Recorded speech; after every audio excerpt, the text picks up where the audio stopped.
देश के आर्थिक विकास की रफ्तार को बढ़ाने की हर मुमकिन कोशिश में सरकार जुटी हुई है और आर्थिक विकास में महत्वपूर्ण भूमिका निभाते हैं छोटे मझोले कारोबारी, जो कि पूरे जीडीपी के 30% से ज़्यादा का हिस्सेदार हैं। और अब सरकार की कोशिश है कि जीडीपी में इनकी भागीदारी 30% से बढ़ा करके 40% किया जाए। और इसके लिए सरकार समय समय पर एमएसएमई के लिए कई सारी योजनाओं का ऐलान करती है, जिसमें सस्ती दरों पर कर्ज मुहैया कराना, समाधान योजना या फिर इस तरह की दूसरी योजनाएं। लेकिन इन सारी योजनाओं का फायदा एमएसएमई पूरी तरह से उठा सके, ये एक बड़ी चुनौती होती है। और इसके लिए सरकार ने एमएसएमई मंत्रालय के जरिए उद्यम रजिस्ट्रेशन पोर्टल की शुरुआत की है। सरकार का मकसद है उद्यम रजिस्ट्रेशन पोर्टल के जरिए सभी उद्यमियों को एक प्लेटफॉर्म पर लाया जाए। अगर आप एमएसएमई उद्यमी हैं तो आपका उद्यम रजिस्ट्रेशन जरूरी है। ये बेहद आसान और बिल्कुल फ्री है। इसके लिए आपको कोई डॉक्यूमेंट भी अपलोड नहीं करना होता। जरूरत है सिर्फ आधार और पैन की। उद्यम registration.gov.in पर लॉग ऑन करें। रजिस्ट्रेशन के लिए दिए गए टैब पर क्लिक कर मोबाइल से लिंक आधार नंबर और अपना नाम भरें। मोबाइल पर आए ओटीपी को अंकित कर कंपनी और पैन की जानकारी भरें। 6 से 10 नंबर तक मांगी गई जानकारी भरने के बाद 11 और 12 नंबर पर इकाई का नाम और पता दर्ज करें। 13 नंबर पर कंपनी का आधिकारिक पता भरें। 15 नंबर पर उद्यम का स्टेटस भरना है, फिर बैंक अकाउंट डिटेल्स भरें। 17 नंबर पर मैन्युफैक्चरिंग या सर्विस का चुनाव करें। 18 नंबर पर एनआईसी कोड दाखिल करें। कंपनी में नियोजित व्यक्तियों की संख्या भरें। डिटेल वेरीफाई होने पर 20 और 21 नंबर की जानकारी खुद भर जाएगी। ई मार्केट एंड ट्रेड्स पर रजिस्ट्रेशन के लिए 22 और 23 नंबर पर हाँ चुनें। मोबाइल पर आए ओटीपी को भरकर फाइनल सबमिट करें। रजिस्ट्रेशन पूरा होने के कुछ दिन बाद आपको आपका उद्यम सर्टिफिकेट इसी पोर्टल पर मिल जाएगा। तो आगे बढ़ो इंडिया। तो देखा आपने, उद्यम रजिस्ट्रेशन पोर्टल पर रजिस्ट्रेशन कराना कितना ज़्यादा आसान है। जिन एमएसएमई ने अब तक रजिस्ट्रेशन नहीं कराया है, उनके लिए आज हम लेकर आए हैं एक खास कार्यक्रम, आगे बढ़ो इंडिया। हमारे साथ इस बारे में चर्चा करने के लिए मौजूद हैं 3 खास मेहमान। श्री आतिश सिंह जी, जो कि ज्वाइंट सेक्रेटरी हैं छोटे मझोले मंत्रालय, जिसको एमएसएमई मंत्रालय कहते हैं, उसके। दूसरे खास मेहमान हैं राजीव चावला साहब, जो कि चेयरमैन हैं IMSME ऑफ इंडिया के, और HP कुमार साहब, जो कि सीनियर एडवाइज़र हैं PhD इंडस्ट्री चैम्बर के, और इससे पहले NSIC के चेयरमैन भी रह चुके हैं। आप तीनों का बहुत बहुत स्वागत है इस खास कार्यक्रम में। आगे बढ़ो इंडिया, जैसा कि हमने कहा कि इसके लिए ज़रूरी है कि एमएसएमई भी तेज़ी से आगे बढ़े। सबसे पहला सवाल आतिश सिंह साहब आपसे होगा कि ये जो हम लोगों ने उद्यम रजिस्ट्रेशन पोर्टल की शुरुआत की है, अगर कोई एमएसएमई आपसे ये पूछना चाहे कि हमें इसके तहत रजिस्ट्रेशन कराना क्यों ज़रूरी है, हम क्यों रजिस्ट्रेशन कराएं, इससे क्या फ़ायदा होगा हमें? तो सबसे पहली बात तो यह है कि अगर आप उद्यम रजिस्टर अपने आप को कराना चाहते हैं, सबसे अहम और सबसे इम्पोर्टेंट बात यह है कि ये एक परमानेंट रजिस्ट्रेशन है। और उसके अलावा ये एक सेल्फ डिक्लेरेशन, जैसे आपने समझाया, खुद ही बताया कि ये बहुत मिनिमम डॉक्यूमेंट्स चाहिए और सेल्फ डिक्लेरेशन पे बेस्ड है। दूसरी जो इम्पोर्टेंट बात है इसका, अगर आप उद्यम रजिस्टर्ड हैं तो आपको रिन्यूअल कराने की ज़रूरत नहीं है। और आपके पास जितनी भी अगर आप एक ही रजिस्ट्रेशन से जितनी भी आप एक्टिविटीज़ करते हैं, चाहे वो मैन्युफैक्चरिंग के क्षेत्र में हो या फिर सर्विस के क्षेत्र में हो, वो सारे की सारी एक्टिविटीज़ आप एक ही जगह पे आप रजिस्ट्रेशन के अंदर पा सकते हैं। साथ के साथ इसके सबसे जो बड़ी आपको इसमें फ़ायदा होगा रजिस्ट्रेशन कराने से, आपको जितनी भी गवर्नमेंट की स्कीम्स हैं, चाहे वो मिनिस्ट्री ऑफ एमएसएमई की स्कीम्स हैं, जो कुल मिला के कोई 25 की स्कीम्स चलाती हैं, भारत सरकार के डिफरेंट डिपार्टमेंट्स हैं जो एमएसएमई स्पेस में ऑपरेट करते हैं, जैसे मिनिस्ट्री ऑफ फूड प्रोसेसिंग है, मिनिस्ट्री ऑफ माइंस है, ministry of textiles and so on and so fourth. You will be able to derive the benefits and incentives of the schemes which are being offered by these ministries and departments. तीसरा, आपको बहुत सारे state governments हैं जिनके पास तमाम तरह के schemes और बेनिफिट्स अवेलेबल है एमएसएमईज़ को। अगर आप उद्यम में से रजिस्टर्ड हो, वो वाली स्कीम्स का फ़ायदा भी उठा सकते हैं। जो बहुत पुरानी डिमांड थी इंडस्ट्री की, रिटेल और होलसेल ट्रेड को भी इसके अंदर लाया जाए, उसको भी हमने एमएसएमई उद्यम रजिस्ट्रेशन के अंदर जोड़ दिया। और अब एक स्पेसिफिक उसके अंदर एक इंसेंटिव दिया है कि जो भी इसमें रिटेल और होलसेल वाले एमएसएमई रजिस्टर करेंगे, उनको प्रायोरिटी सेक्टर लेंडिंग का क्लासिफिकेशन का फ़ायदा मिलेगा। एक भारत सरकार की एक और इम्पॉर्टेंट स्कीम है स्ट्रीट वेंडर स्कीम, वो भी हमने इसके अंदर स्ट्रीट वेंडर्स को भी एमएसएमई में जोड़ दिया, so that they also join the formalisation process. जितनी भी समस्याएं हैं एमएसएमई सेक्टर को, चाहे वो एक्सेस टू फाइनेंस हो, एक्सेस टू क्रेडिट हो, एक्सेस टू इक्विटी हो, एक्सेस टू टेक्नोलॉजी हो, टूलिंग की ज़रूरत है, डिजिटाइजेशन दोनों में जाने की ज़रूरत है, एक्सपोर्ट बढ़ाने की ज़रूरत है। सारी जो समस्याओं को उन स्कीम से समाधान पा सकते हैं। तो इसमें दो चीज़ें मैं समझ पा रहा हूँ। एक तो इस रजिस्ट्रेशन कराने के बाद सरकार की जितनी भी योजनाएं हैं उस योजना का फ़ायदा इस पोर्टल के जरिए आप उठा सकते हैं ज़्यादा आसानी से, आपको सब कुछ एक तरह मिलेगा।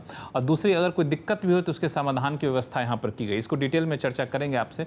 लेकिन चावला साहब, 2020 में सरकार ने इसकी शुरुआत की थी।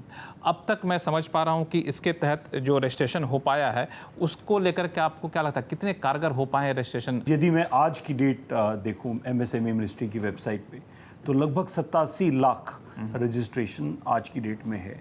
और वो देश जहां हम देखते हैं कि लगभग 6 करोड़ से अधिक एमएसएमईज हैं, तो वहाँ 87 लाख या 1 करोड़ तक की लगभग जो फिगर है, यानी अभी बहुत बड़ा वर्ग अभी एमएसएमई के रजिस्ट्रेशन की महत्ता को समझ नहीं पाया है।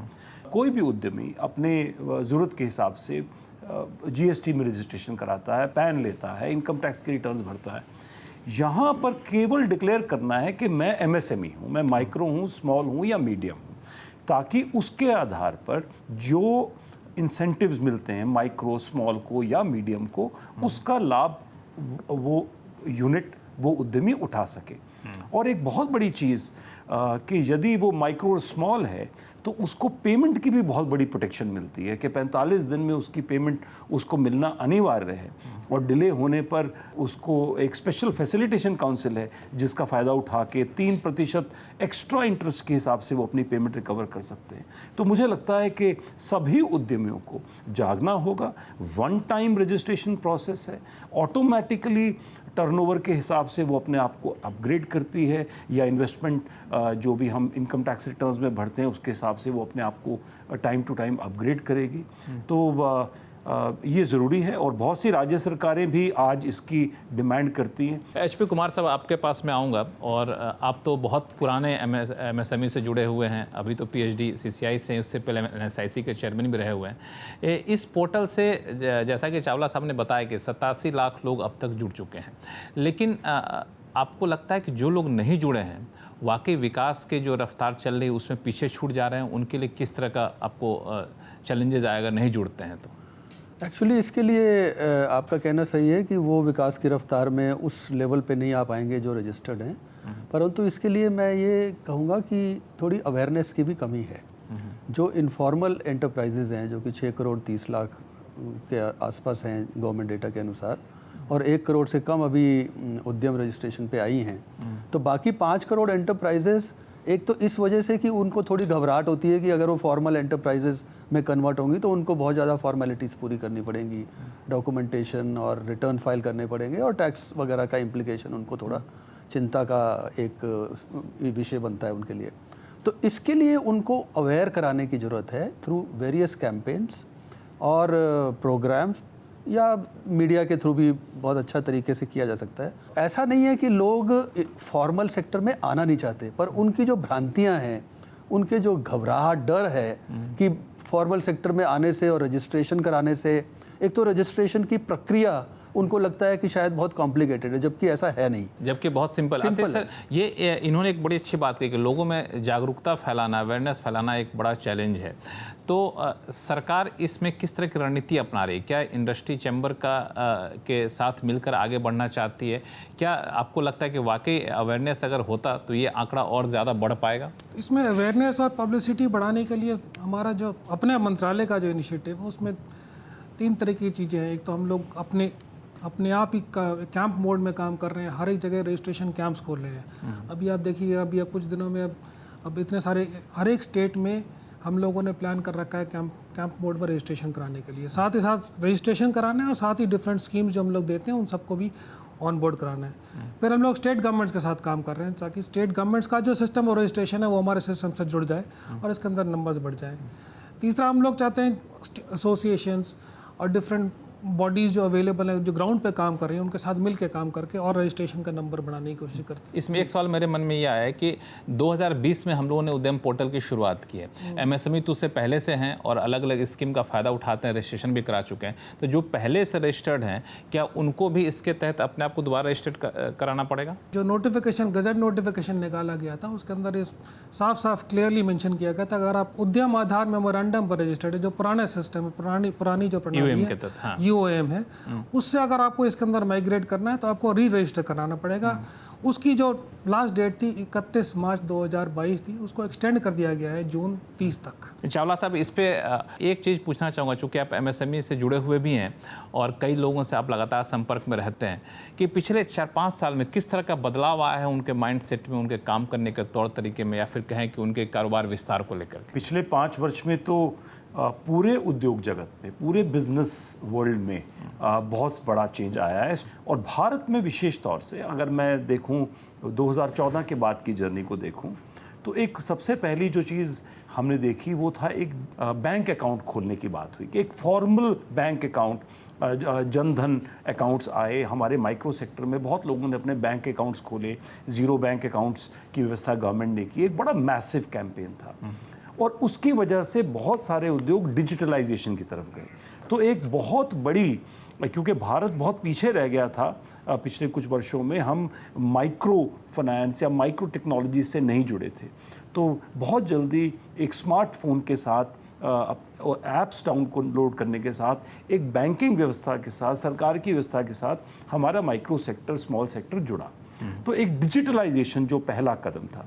दूसरा जो बहुत बड़ी चीज़ थी भारत ने देखी, वो थी GST। तो उसके लिए बहुत काम हुआ और आज भी लगभग 1.5 करोड़ भारत के उद्यमी जो GST में रजिस्टर्ड हैं, यदि आप देखेंगे तो 98% उसमें MSMEs ही हैं। अनफॉर्चुनेटली 1 करोड़ से ज़्यादा वो उद्यमी जो GST में रजिस्टर्ड हैं, वो MSME उद्यम रजिस्ट्रेशन में भी नहीं जुड़े। नहीं। कुमार साहब, मेरा सवाल आपसे ये है कि जिन लोगों ने उद्यम पोर्टल पर रजिस्ट्रेशन कराया और जिन लोगों ने नहीं कराया, उन दोनों में सरकार की योजनाओं का फ़ायदा उठाने का अंतर किस तरह से आपको दिखा?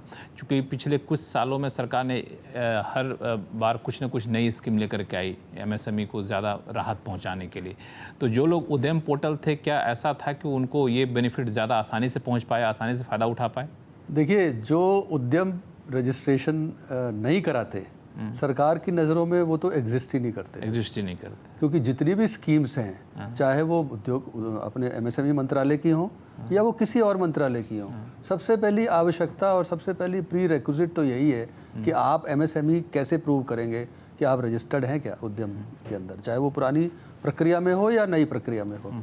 तो नॉन रजिस्टर्ड MSME जो एंटरप्राइजेज हैं, जो इनफॉर्मल एंटरप्राइजेज जिनको हम कहते हैं, उनको इसका बेनिफिट कहीं पे भी मुझे नहीं लगता कि कहीं मिल रहा होगा, ना ही बैंकों से, क्योंकि बैंक से भी अगर आप क्रेडिट लेने जाएंगे, क्योंकि क्लासिफिकेशन प्रायोरिटी सेक्टर में करना होता है, तो वो भी बगैर रजिस्ट्रेशन के क्लासिफिकेशन नहीं कर पाएंगे, इसलिए वो भी रजिस्ट्रेशन, अब वो जेम हो या ट्रेड्स हो या जितने भी और डिपार्टमेंट्स हैं, अगर आपको टाइमली पेमेंट रिकवर करना है अपने बिल्स का, गवर्नमेंट ऑर्गेनाइजेशंस को सेल करना है, या गवर्नमेंट की जितनी स्कीम्स हैं वो किसी भी मंत्रालय की हों, उनको अवेल करना है, तो ये एक आवश्यकता है कि आप उद्यम रजिस्ट्रेशन करवा चुके हैं और उसका नंबर क्या है और उसकी डेट्स। तो आतिश सर, मतलब ये माने कि उद्यम रजिस्ट्रेशन नहीं कराया जिन्होंने, उनको तो बड़ा नुकसान होता होगा। सिस्टम जो आपको ऑफर कर रहा है, गवर्नमेंट आपकी जो सहायता कर रही है, उसका फ़ायदा उठाना चाहते हैं तो आपको सिस्टम ज्वाइन करना ही पड़ेगा।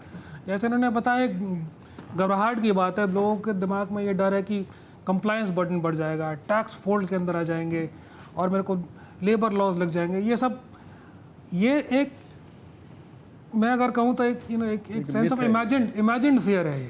तो ये नेटवर्क 18 के इस खास मुहिम के प्लेटफॉर्म से क्या आप आश्वासन दिलाना चाहें कि इस तरह के कोई आप डर ना रखें? मैं ये बताना चाहता हूँ कि आपके दिमाग, आपके जो सोच में जो इमेजिनेशन की वजह से ये फियर्स आ रहे हैं, वो बिल्कुल ही अनफाउंडेड हैं। क्योंकि आपको अगर जो एडवांटेजेस जो मिलने वाले हैं, जो आपको इंसेंटिव्स और बेनिफिट्स मिलने वाले हैं गवर्नमेंट सिस्टम या किसी भी फॉर्मल प्रोसेस में ज्वाइन करने के, they will far be over and above the fears which you have. The compliance burden in any case, जितना भी आपके जो fears है compliance burden के लिए, भारत सरकार ने इतना compliance burden reduce करने की तरफ काम कर रहे हैं, इतने laws हम लोगों ने ख़त्म भी कर दिए हैं। जो compliance burden था उसको कम कर दिया गया है, और आपके जो बाकी जो टैक्सेशन के जो रिजीम है उसके अंदर भी बहुत सारी तब्दीली की जा रही है।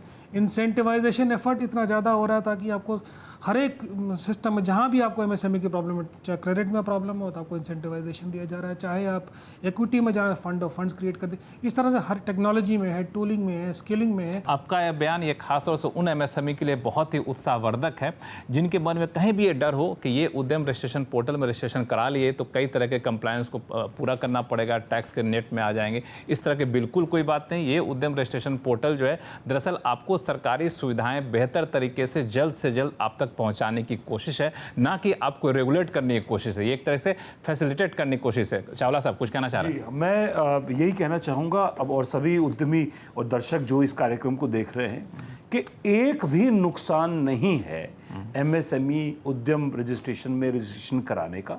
फ्री ऑफ कॉस्ट है, और जैसे जितना समय एक ईमेल आईडी बनाने में जनरेट करने में लगता है उतना उससे कम समय में ये हो जाता है। और केवल सुविधाएं हैं जो मिलती हैं।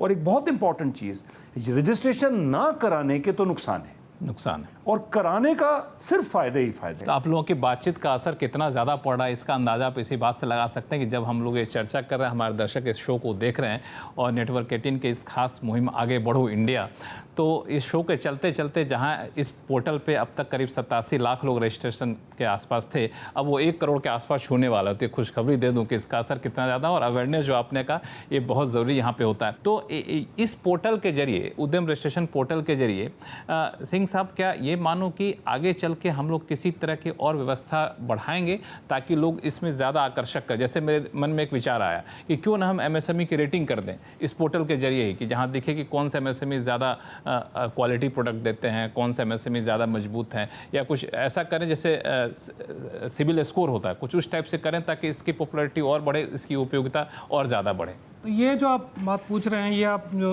एक इंडेक्स बनाने की बात कर रहे हैं या कुछ एक रेटिंग मॉडल बनाने की बात कर रहे हैं, जैसे मैंने को बताया एक रैम प्रोग्राम है, उसके अंदर हमारे को जो प्लान हम लोगों ने कर रखा है उसके अंदर एक हम annual state of the MSME report बनाने वाले हैं। हर साल एक पूरे सेक्टर की रिपोर्ट देगा, इस सेक्टर के अंदर किस तरह से काम हो रहा है, कौन सा सेक्टर में बढ़ोतरी हो रही है, कहाँ पे प्रॉब्लम आ रही है, कहाँ पे गैप्स हैं, किस रीजन में किस तरह से एमएसएमई सेक्टर आगे चल रहा है, उस तरह की एक रिपोर्ट पूरे भारतवर्ष के लिए बनाई जाएगी। उसके अंदर एक्सपोर्ट्स होगा, टेक्नोलॉजी होगा, फाइनेंसेस होगा, तमाम तरह की चीज़ें कैप्चर की जाएंगी। दूसरी इंपॉर्टेंट बात है जो अभी इमीडिएटली होने वाली है, जो उद्यम सर्टिफिकेशन है उसको हम डिजी लॉकर पे लाने वाले हैं। अच्छा, अगर डिजी लॉकर पे आ जाएगा तो वो end to end credit process में आ जाएगा। अभी आपको अगर फिनटेक पे लोन लेना है तो आपको मैनुअली अपलोड करना पड़ता है, उस टाइम मैनुअली करने की जरूरत नहीं पड़ेगी, सीधे आपको डायरेक्टली इस तरह की हम चीज़ें करें। सबसे इंपॉर्टेंट जो चीज़ हम उस पोर्टल में होने वाला है, इंटरऑपरेबिलिटी होने वाली है। Interoperability with different portals of the states, जैसे मैंने आपको बताया स्टेट्स का रजिस्ट्रेशन अलग अलग इंस्टीट्यूशन भी, उन सबको इंटरऑपरेबल। आपका अगर हरियाणा में रजिस्टर्ड तो आप ऑटोमेटिकली इसमें भी रजिस्टर्ड हो जाओगे। इस तरह से हम लोग बाकी पोर्टल्स अवेलेबल हैं, जैसे उन्होंने बताया ट्रेड्स का पोर्टल है, जीएसटी का पोर्टल है, समाधान का पोर्टल है, सरसाई का पोर्टल है, जेम्स का पोर्टल है, और ई कॉमर्स के पोर्टल्स हैं। MSMEmart.com हम लोग मंत्रालय में चला रहे हैं, उसको भी और हम लोग पेज, और उसके अंदर B2B से B2C करने वाले हैं। ई खादी पोर्टल है। ये सारे पोर्टल्स को हम लोग इंटरऑपरेबल कर देंगे। इसका मतलब है यूनिवर्सल पोर्टल बन जाएगा। उद्यम से ही आप कहीं पे भी आप ई खादी में भी जा सकते हैं, ई क्रेडिट में भी जा सकते हैं, अकाउंट एग्रीगेटर्स में भी जा सकते हैं, जेम्स में भी जा सकते हैं। तो ये सारे के सारे पोर्टल इकट्ठे हो जाएंगे और आपको ईज ऑफ डूइंग बिजनेस का एक बड़ा प्लेटफॉर्म बन के आ गया। कुमार साहब, आप कुछ जोड़ना चाहेंगे? चूंकि मुझे तो लग रहा है कि रोड मैप इनका बहुत ही रोबस्ट है कि बहुत सारी चीज़ें करने वाले इस पोर्टल का दायरा बढ़ाने के लिए। नहीं, मैं बिल्कुल सहमत हूँ इनके जो फ्यूचर प्लान्स हैं। केवल मेरा एक ही सजेशन है, एमएसएमई सेक्टर के कंट्रीब्यूशन को अगर हमें सब्सटेंशियली बढ़ाना है तो जो 5 करोड़ इनफॉर्मल सेक्टर एंटरप्राइजेज हैं उनको भी तो लाना पड़ेगा ना फॉर्मल सेक्टर में। उनको लाने से ही उनकी जो डेटाबेस है सारा वो कैप्चर हो जाएगा। उसमें जीएसटी का भी एडवांटेज है, उसमें कॉरपोरेट टैक्सेशन का भी एडवांटेज है, उसमें लेबर फोर्स जो उसमें लगी हुई है उनको भी सहूलियत मिलेगी। तो ओवरऑल इकोसिस्टम जो इंडस्ट्री का है, जो कि एमएसएमई सेक्टर का है, इनफॉर्मल एंटरप्राइजेस का, वो इम्प्रूव होगा। और वो तभी हो सकता है जब ये उद्यम रजिस्ट्रेशन को उन तक पहुंचाया जाए, और उसको पहुंचाने के लिए हमें थोड़ी सी मेहनत करनी होगी। मैंने जैसे पहले भी बताया कि जगह जगह कैंप्स लगाने होंगे, जगह जगह एसोसिएशंस के माध्यम से, इंस्टीट्यूशंस के माध्यम से उन क्लस्टर्स में जाके इनफॉर्मल एंटरप्राइजेस को इकट्ठा करके और उनको रजिस्ट्रेशन की सुविधा देनी चाहिए। कुछ आप जोड़ना चाहेंगे? जो शो का टाइम अब खत्म हो रहा है, आतिश सिंह साहब। नहीं, बस मैं यही कहना चाहता हूँ सब आपके चैनल के माध्यम से कि जो लोग ये प्रोग्राम देखें, ज़्यादा से ज़्यादा लोग उद्यम रजिस्ट्रेशन की तरफ आएँ। इस स्कीम, इस सिस्टम को ज्वाइन करने से सिर्फ फ़ायदा ही फ़ायदा होने वाला है। फ़ायदा। Last word. बस ये कहूँगा कि मैं सरकार के इस इंटीग्रेशन मॉडल से बहुत प्रभावित हूँ और मैं चाहता हूँ ये जल्द से जल्द हो, क्योंकि ईज़ ऑफ डूइंग बिजनेस में ये एक कदम आगे ही होगा। और एमएसएमई रजिस्ट्रेशन मेरे सभी उद्यमी साथी कराएं, जिन्होंने आज तक नहीं कराई है वो ज़रूर कराएं, ऐसा मेरी अपील भी रहेगी उनसे। चलिए, तो आतिश सिंह साहब आपका, चावला साहब आपका, कुमार साहब का बहुत बहुत धन्यवाद हमारे इस खास शो में जुड़ने के लिए। तो ये थी नेटवर्क 18 की खास पेशकश आगे बढ़ो इंडिया। हमने जाना कि एमएसएमई के लिए उद्यम रजिस्ट्रेशन कराना क्यों ज़रूरी है और विकास की मुख्य धारा से जुड़ने के लिए सरकार के साथ साथ हमारी भी कुछ जिम्मेदारियां हैं, और हम ये अपेक्षा रखें कि एमएसएमई इस जिम्मेदारी को निभाएंगे और देश के विकास में मजबूत धुरी बनेंगे। नमस्कार।